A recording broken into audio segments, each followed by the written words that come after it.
ำไมเวลาเปิดรายการต้องสวัสดีกันนะอากินจูบจีบแล้วไปกินจูบจีบอะไรของเองเนี่ยก็สวัสดีครับคุณหลาบสวัสดีค่ะคุณเจมส์ได้คนหนึ่งอะปกติต้องมีอีกคนหนึ่งมาใครอะคุณลินไงคุณลินไม่อยู่นี่เขาไปเดทจริงเหรอไปเดทหรือไปเดทไปเดทดิน่าจะไปเดทอะคนนั้นก็วันนี้ก็อยู่กัน2 คนแต่ว่ารับรองว่าความสนุกความสนานยังเท่าเดิมเฮ้ยลืมก่อนจะไปอินโทรวันนี้จะเป็นโรแมนติกหน่อยๆเพราะว่าเราอัดเสียงกันตอนฝนตกว้าวไปอันอินโทรด้วย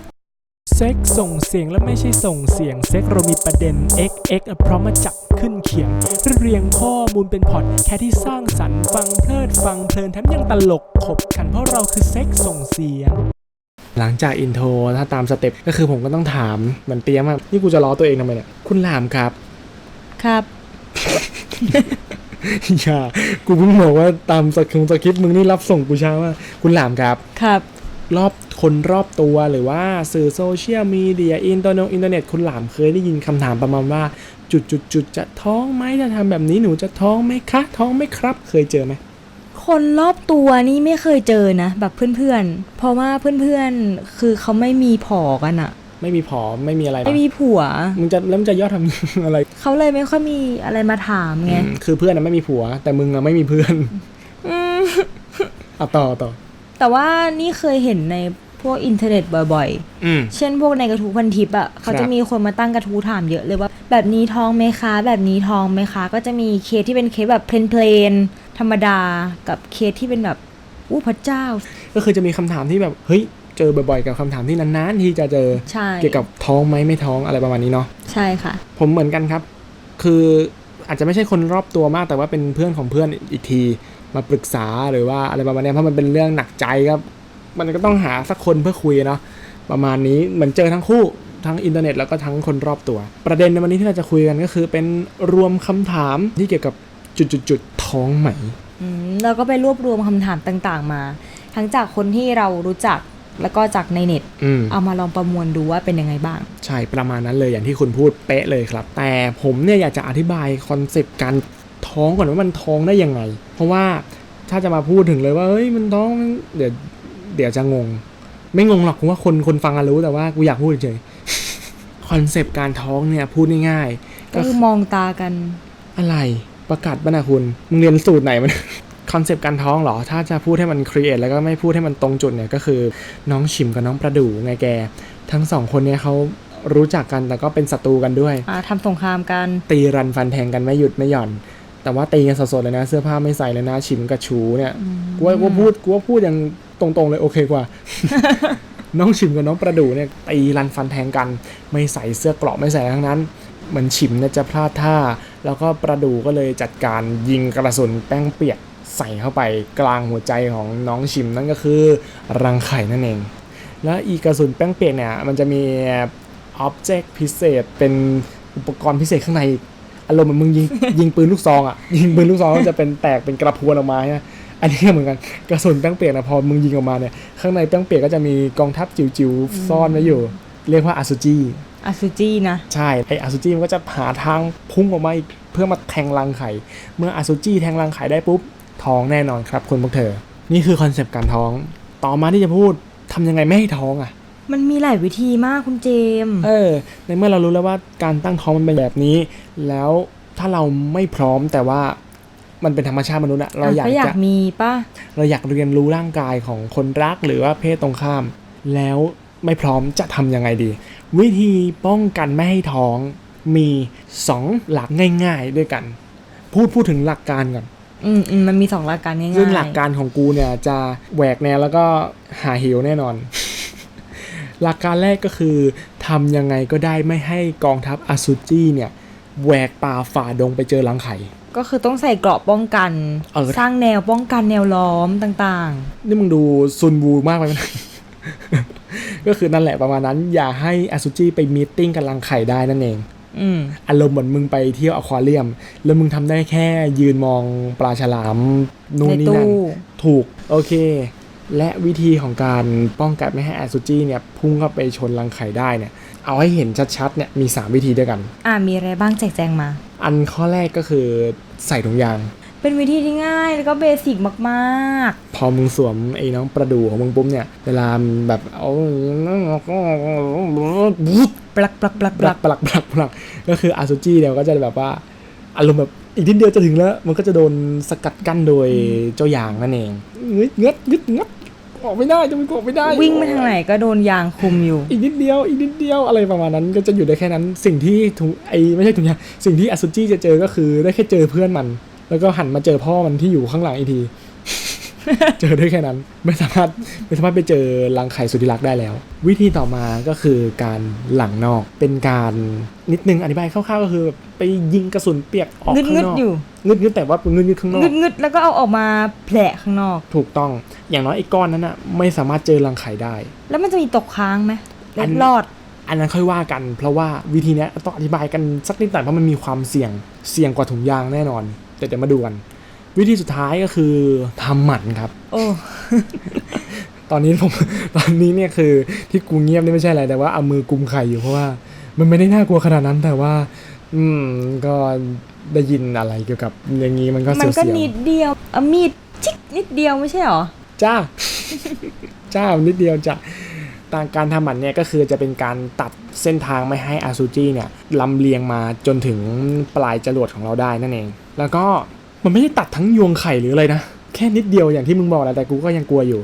เป็นว่าถ้ามีโอกาสเดี๋ยวค่อยว่ากันแล้วกันได้ค่ะประมาณนี้สำหรับการสกัดกั้นไม่ให้อาซูจิเนี่ยไปเจอรังไข่ได้ข้อต่อมาหลักการที่2ก็คือการทำให้รังไข่เนี่ยไม่เปิดใจต้อนรับใครอีกก็คือไม่ต้อนรับอาซูจิอีกเป็นการใช้พวกยาคุมต่างๆทั้งแบบที่เป็นชนิดกินชนิดฝังต่างๆเป็นไงกินมีอะไรอันนี้ก็ไม่ได้รู้อะไรเยอะแต่ว่ารู้แค่ว่ามันมี21เม็ดกับ28เม็ดซึ่งเวลาจะกินอ่ะก็ควรที่จะปรึกษาเภสัชเพราะว่ามันก็จะมีตัวยาชนิดต่างๆที่มันต่างกันแล้วแต่คนว่าเหมาะกับชนิดไหนโอเคต่อมาแล้วแบบฝังอันนี้ก็ไม่ค่อยรู้นะแต่ว่าฝังมันจะเป็นเท่าที่เคยดูมาเนี่ยมันจะเป็นเข็มเล็กๆแล้วก็ฝังไว้ใต้ท้องแขนประสิทธิภาพสูงเท่าที่ดูมานะในเว็บไซต์เนี่ยประสิทธิภาพของเจ้าแบบฝังเนี่ย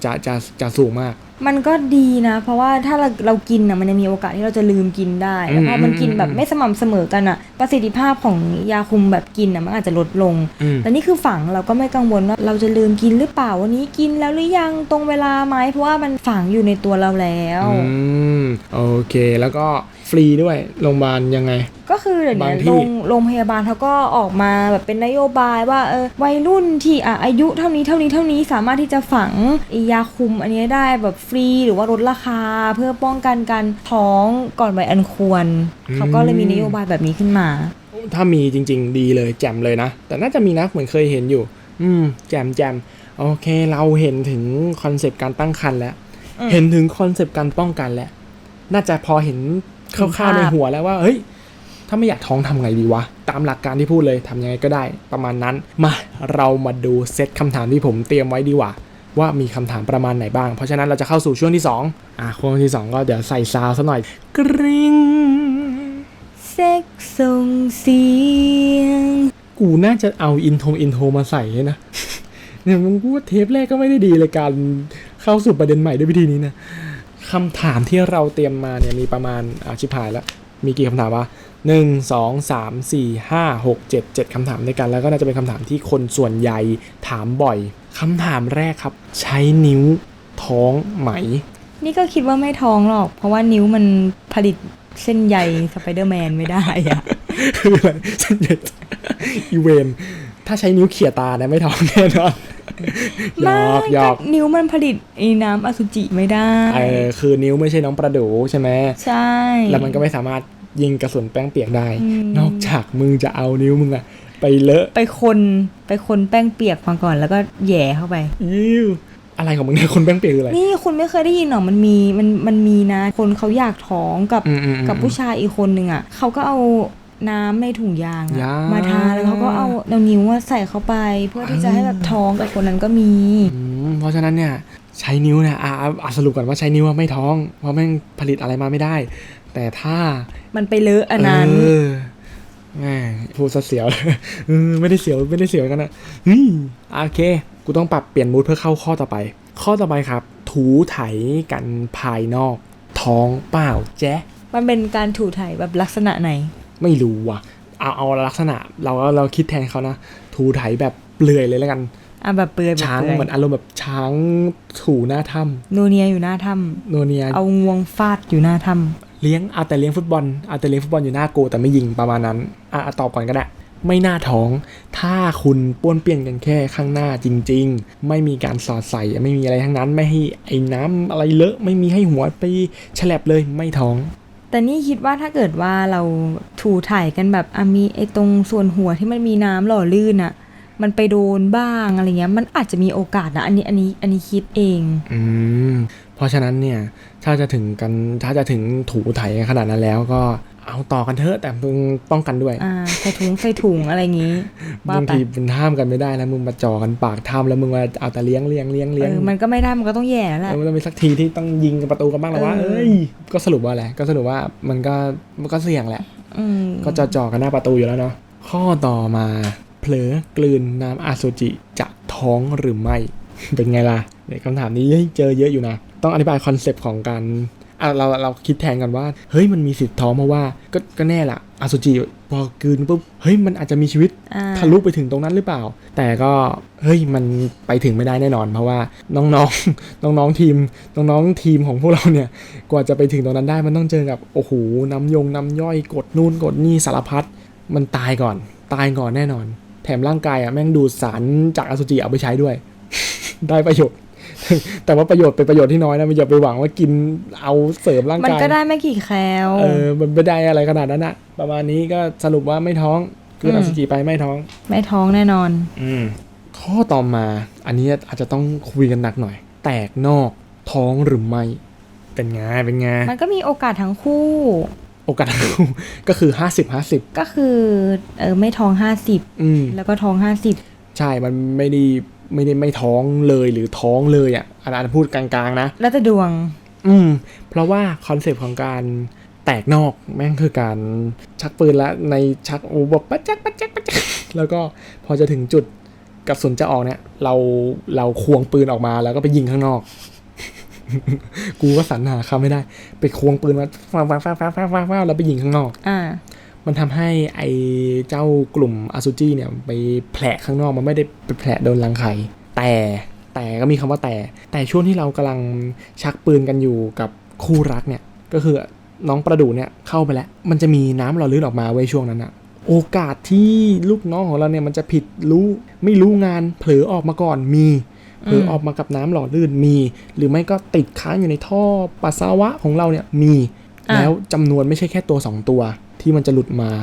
30ล้านตัวมันก็ไม่ได้เหมือนหมาแมวที่หลุดออกนอกบ้านใช่มันคือกองทัพคือเอาไปทำสงครามเปอร์เซียได้เลยตีรังไข่แตกพูดนะ30ล้านตัวเพราะฉะนั้นเนี่ยมันก็ถึงได้บอกว่ามัน50-50แต่เป็น50-50ที่โอ้โหเสี่ยงมากเลยนะเสี่ยงป่ะเพราะว่า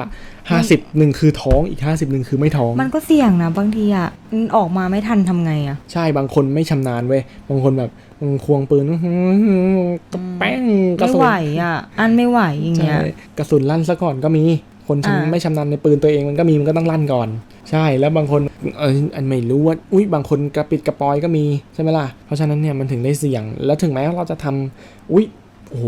มือฉมังนี่กูนี่คาวบอยเก่าไปยิงข้างนอกทุกครั้งเลยนะแต่ว่าใช่ไหมมันก็จะมีโอกาสที่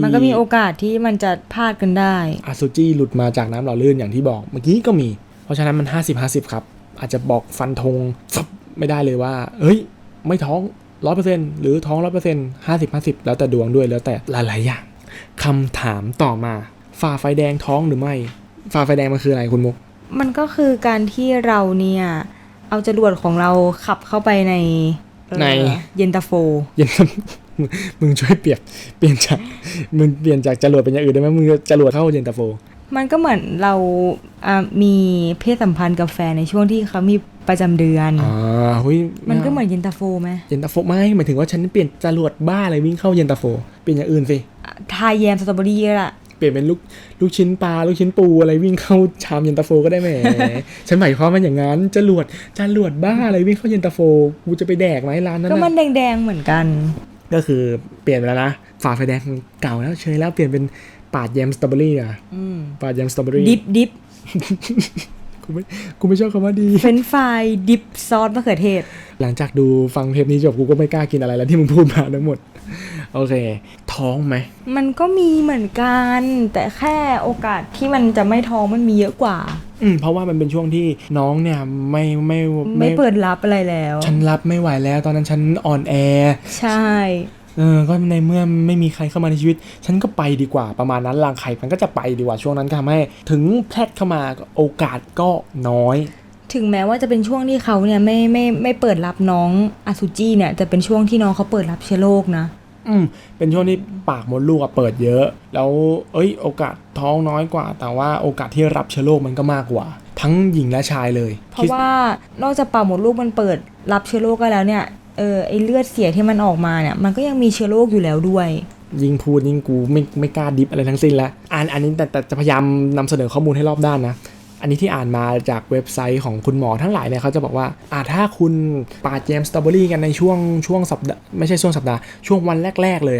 โอกาสมันจะน้อยอยู่เพราะอย่างที่บอกมันอ่อนแอรังไข่ไม่ต้อนรับไข่แต่ถ้าไปปาดแยมกันตอนที่ใกล้จะหมดประจำเดือนใกล้หมดรอบอสุจิมันมีพลังสามารถพักค้างแรมอยู่ในนั้นอยู่ได้มากกว่า 3-5 วันเลยนะแล้วมันไม่ตายเหรอเพราะไม่โดนอากาศใช่ป่ะไม่ใช่มันอยู่ในสภาพแวดล้อมที่เหมาะสมไงอสุจิมันแบบอยู่ได้อยู่มากกว่า3ถึงอยู่ได้ 3-5 วันเลยแล้วถ้ามันประจำเดือนมันหมดแล้วแล้วเกิดรังไข่มันพร้อมขึ้นมาอีกครั้งนึงไอ้พวกอสุจิที่ค้างแรมกันอยู่มันจะเช็คเอาท์แล้ววิ่งเข้ามาชนเลยนะแล้วถ้าชนปุ๊บคืออะไรก็ท้องใช่เพราะฉะนั้นมันก็มีความเสี่ยงที่จะท้องเช่นกันถูกต้องมันก็ฟันธงไม่ได้อยู่ดีว่าจะท้องหรือไม่ท้องเพราะมันมีความเสี่ยงแต่ว่าโอกาสท้องก็ถ้าพูดกันตามตรงนะถ้าพูดกันตรงมันก็น้อยแต่อย่าลืมนะมีเชื้อโรคด้วยนะมีเรื่องของเชื้อโรคมีเรื่องอะไรด้วยนะมึงเอาเฟรนช์ฟรายไปดิฟอย่างเงี้ยเอาน้องเฟรนช์ฟรายแท่งใหญ่ไปดิฟแล้วไม่ใช่แยมอร่อยด้วยแยมเลือดแยมเลือดขาวๆกูไม่กล้าเอาไปทำน้ำตกกูไม่กล้ากินเลยแล้วโอเคข้อต่อมาต้องขอโทษผลิตภัณฑ์ที่เกี่ยวกับของกินทุกอย่างนะครับข้อต่อมาครับทานยาคุมหนูทานยาคุมแต่ว่าแฟนหลังในท้องไหมถ้าเกิดว่าทานสม่ำเสมอมันก็โอกาสที่จะไม่ท้องมันก็มีถ้ากรณีที่สม่ำเสมอนะกินอย่างสม่ำเสมอเลยน้อยแน่นอนเพราะถือว่ายาคุมก็มีประสิทธิภาพของมันอยู่แต่ถ้าคุณกินแบบกินเวลานี้ลืมอย่างเงี้ยไปกินวันนู้นกินทบ2 เม็ดลืมอีกแล้วจ้าฉันไม่ได้นูนแต่ถ้าหลังในโอกาสท้องสูงครับเพราะฉะนั้นก็ถ้าให้มันปลอดภัยชัวร์เลยสวมถุงด้วย is the best ป้องกัน2ชั้นข้อสุดท้ายแล้วเดี๋ยวมีโบนัสแทร็กให้เพิ่มใส่ถุงแตกนอกเป็นยังไงใส่ถุงแตกนอกมันก็จะป้องกันได้โอเคนี่เรียกได้ว่าโอ้โหสวมถุงยางก็คือป้องกัน1ชั้นแหละแล้วถ้ามายิงกระสุนข้างนอกอีกก็โอ้โหโคตรพ่อโคตรแม่เซฟใช่มันเซฟมากนะอันนี้พูดได้ว่าคือไม่ได้อะไรนะแต่หมายว่าจะเป็นเซ็กส์ที่อาจจะไม่ได้แบบมีความสุขเต็ม 100% แต่เป็นเซ็กส์ที่สบายใจเลยกันหนทางนี้คือเรียกว่าสบายใจถึงแม้ว่าเฮ้ยแบบน้องประดูน้องชิมจะไม่ได้เนื้อแนบเนื้อโอ้เกิร์ลแต่ว่า นี่กูกำลังบิวใครเนี่ยเราไม่ได้เนื้อแนบเนื้อก็จริงแต่มันสบายใจทั้งคู่แบบโอกาสไม่เครียดด้วยไม่เครียดไม่ท้อง 100% นะถ้าใส่ถูกวิธีจริงๆนะไม่ได้ใส่พิเรนโอกาสท้องน้อยมากแล้วก็ปล่อยนอกอีกโอ้โหโคตรชัวร์โคตรเป๊ะโคตรคูลหนูตูดมาประมาณนี้โบนัสแทร็กอันนี้คือได้ยินมาว่าใส่ถุงยาง2 ชั้นทำให้อึดแล้วก็ฟินแล้วก็ไม่ท้องอันนี้ไม่คุณหลามไม่น่ารู้ผมก็ไปหาข้อมูลมาเขาบอกว่าไม่จริงหรอกครับสวมถุงยาง2 ชั้นเนี่ยคือมันป้องกันอันหนึ่งมันป้องกันได้แน่ๆเพียงแต่ว่ามันทำให้หลุดง่ายกว่าเดิมเว้ยจริงดิมันไม่ได้แน่นหรอไม่ก็คุณสวมชั้นแรกมาสวมกับเนื้อมันแน่นมันเอาออกยากแต่พอชั้นที่2คุณสวมกับเป็นยางกับยางด้วยกันพอเกิดการเสียดสีใช่ป่ะพอกำลังแบบปืนจ้องแล้วจะยิงตรงนั้นเปี้ยงหลุดชิบหายหลุดไปติดอยู่กับมองอีกทีอยู่ตรงนั้นแหละจ้าลูกแล้วบางทีมันก็ดิฟเข้าไปถ้ามันหลุดมันไม่อยู่ในนั้นเลยหรอใช่มันจะไปอยู่ของผู้หญิงมันก็ต้องไปหาหมอป่ะถูกต้องหรือว่าเราพยายามเอาแบบเข้าไปหยิบเองได้ไม่รู้ต้องถาม สิกูจะรู้ไม่ได้เราก็ถามยากกูมากเลยใช่มันอันตรายมันพอหลุดปุ๊บมันการันตีได้เมื่อไหร่ว่าจะหยิบออกใช่ปะล่ะไม่ก็ต้องส่งทีมเฮลิคอปเตอร์กันหนักหน่วงเลยช่วยเลยต้องไปโรงพยาบาลแล้วขึ้นขายอย่างเลยแหละประมาณนี้ก่อนจะจากกันไป ไม่ได้ก่อนจะจ่ากูว่ากูพูดอีกนานอยากจะถามว่าเอ้ยทำไมไอ้คำชุดคำถามเนี้ยมันถึงมีเยอะจังคุณหลามคิดว่าไงนี่เราคิดว่าเราอาจจะได้เรียนไม่มากพอทั้งกับตัวเราเองแล้วก็กับหนังสือต่างๆที่สอนอะไรเงี้ยมันเป็นความรู้ก็ปูพื้นเพศศึกษาให้ระดับหนึ่งแต่ว่าในเรื่องของการเอามาใช้อย่างเงี้ยมันยังไม่ค่อยมีเท่าไหร่ก็คือเป็นความรู้ที่อาจจะไม่ตรงกับสิ่งที่วัยรุ่นอยากรู้ทำจริงๆอ่ะหรือไม่ตรงกับบางคนไม่ได้บางคนวัยรุ่นก็ส่วนใหญ่ก็อยากรู้อยากลองแหละเฮ้ยมันก็อยากเป็นการเรียนรู้อะไรอย่างเงี้ยแต่แบบว่าเอาตอนที่เราอยู่แล้วกันเนาะช่วงที่ผมยังเรียนอยู่เนี่ยที่ผมเจอก็คือแบบเรียนการใส่ถุงยางเรียนการนู่นนี่มันแค่เนี้ยแต่ว่าแหมมันเอาไปประยุกต์ใช้ได้ยากเนาะแบบเรียนก็น่าเบื่อด้วยนู่นนี่นั่นอาจารย์บางคนเนาะแบบก็ค้าเขินอยู่ค้าเขินต่างคนต่างค้าเขินมันก็ไม่ได้เดินหน้ากันสักทีแต่ก็ปัจจุบันตอนที่ผมไปแอบสืบมาจากหลักสูตรของน้องๆเนี่ยเคยไปอ่านของม.2 เนื้อหาเพิ่มขึ้นแต่ว่าก็อาจจะยังไม่ตอบโจทย์เด็กมากอาจจะต้องช่วยกันทั้งผู้ปกครองตัวอาจารย์แล้วก็แบบฝึกหัดหรือว่าหลักสูตรเราลองเปิดใจให้เด็กแต่ละชั้นปีเนี่ยได้เรียนรู้ในสิ่งที่เขาควรรู้มากขึ้นจะทำให้คำถามเหล่านี้ลดน้อยลงเพราะเหมือนคุยกันนอกรอบคุณหลานบอกว่าถ้าเราหาข้อมูลเหล่านี้เจอได้จากหนังสือเรียนที่เราได้เรียนจริงๆมันจะเวิร์กมากใช่แบบประมาณว่าเราอยากรู้อะไรแล้วก็แค่เปิดหนังสือหรือว่าเข้าฐานข้อมูลปุ๊บเรารู้เราเอาไปทำเราปลอดภัยถ้ามานั่งหาอินเทอร์เน็ตบางทีช่วงนี้มันก็มีเว็บไซต์ที่ดีๆแบบเนื้อหาแจ่มๆมีเยอะแล้วแต่แบบถ้าเราไปดูในพันทิปอะไรเงี้ยบางคอมเมนต์ก็ไม่ได้เป็นการแก้ไขที่ 100% มีผิดด้วยซ้ำอาจจะมีแนะนำตามประสบการณ์ซึ่งเราก็ไม่รู้ว่าประสบการณ์นั้นมันถูกหรือผิดบางคนก็แนะนำไม่ถูกต้องเข้าไปอ่านก็อาจจะแบบหลงเชื่อเอาไปทำตามสุดท้ายมันก็ไม่ได้ป้องกัน 100%เพราะฉะนั้นเรื่องเพศต้องพูดรายการเซ็กส่งเสียงผมเจมแล้วก็คุณฉลามค่ะ